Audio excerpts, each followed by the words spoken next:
Dia ni sebenarnya telah disuburkan oleh pihak British. Antara salah satu dia punya objektif adalah untuk menyebarkan fahaman yang dalam Islam itu tidak ada perjuangan menentang kekafiran, ya.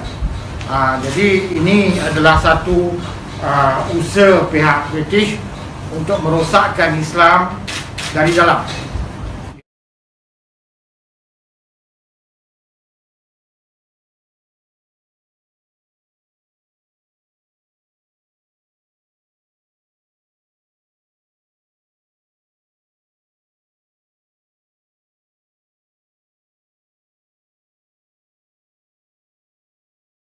To understand the relationship between Israel and Saudi Arabia, you first need to know how Saudi Arabia became a country. Exactly 100 years ago is a good place to begin a brief analysis of this region, for it was in 1916 that the British and French, along with Russian backing, signed the Sykes-Picot Agreement during World War I. This agreement anticipated the collapse, and therefore it secretly divided up the Middle East in order to design a region post-Ottoman Empire. In 1917, the year following the agreement, the Zionists had gained sufficient influence and control over the British government to get it to issue the Balfour Declaration, which promised Jews a homeland in Palestine.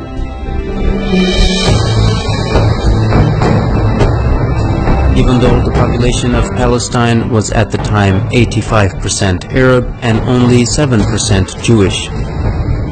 The defeat of the Ottoman Empire by British imperialism in World War I left three distinct authorities in the Arabian Peninsula. In the west, the Sharif of Hijaz; in the north, Ibn Rashid of Hayl; and in the east, Amir bin Saud of Najd, with his religiously fanatical followers, the Wahhabis. Britain got the most help from the Sharif of Hijaz, who led the Arab revolt against the Ottomans and helped the British defeat them. In return for his support, the British had agreed and promised him the establishment of a single Arabian country from Gaza to the Persian Gulf. After the war, however, Britain did not keep its promises. Instead, it drew up the Sykes-Picot Agreement and issued the Balfour Declaration. The Sharif was discontent with this betrayal and told the British that he would never sell out Palestine to the Empire's Balfour Declaration.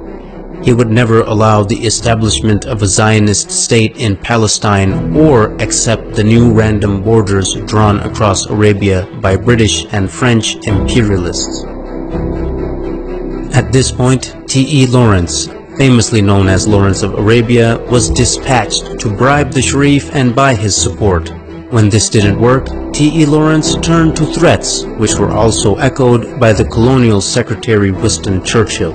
Both men threatened to unleash Ibn Saud and his ferocious Wahhabis on them, whom they were already arming and funding for the sake of countering the threat of Ibn Rashid of Hayl, who also stubbornly opposed the establishment of a Zionist state in the region. In September of 1921, Hayl was attacked by Ibn Saud and they could not resist the vicious onslaught.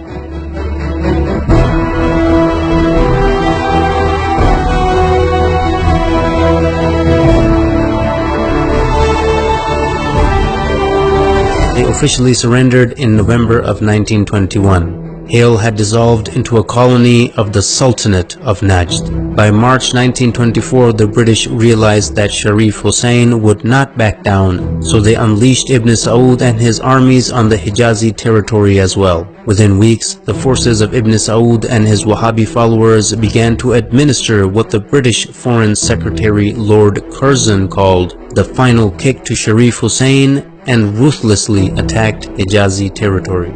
By September 1924, Ibn Saud had overrun Ta'if, the summer capital of the Sharif. In mid-October 1924, Ibn Saud captured Mecca, the holiest place in Islam. After losing Mecca, the Sharif had to flee and lose his entire territory to Ibn Saud, ancestor of the current Saudi lineage. In January 1925, Ibn Saud had begun his siege of Jeddah, and the city finally surrendered in December 1925, bringing an end to over 1,000 years of caliphate rule which had begun after the demise of Prophet Muhammad. In February 1926, the new unified Wahhabi state was rebranded by the empire in 1932 as the Kingdom of Saudi Arabia. As you can see, right from the start, the man who, as a matter of principle, opposed a Zionist state in Palestine was kicked out of his own land, yet the man who was willing to allow a Zionist state to be created was paid off handsomely and given an entire new country to exploit and dominate. Even today, any nation that is opposed to the legitimacy of the Zionist entity are being destroyed one by one, while the nations that support the existence of the Zionist entity, like Saudi Arabia, are being compensated handsomely for their subservience. Are there any similarities between the Wahhabi and Zionist ideologies, who seem to be completely opposite, but both the creations of the British Empire? Stay tuned to find out.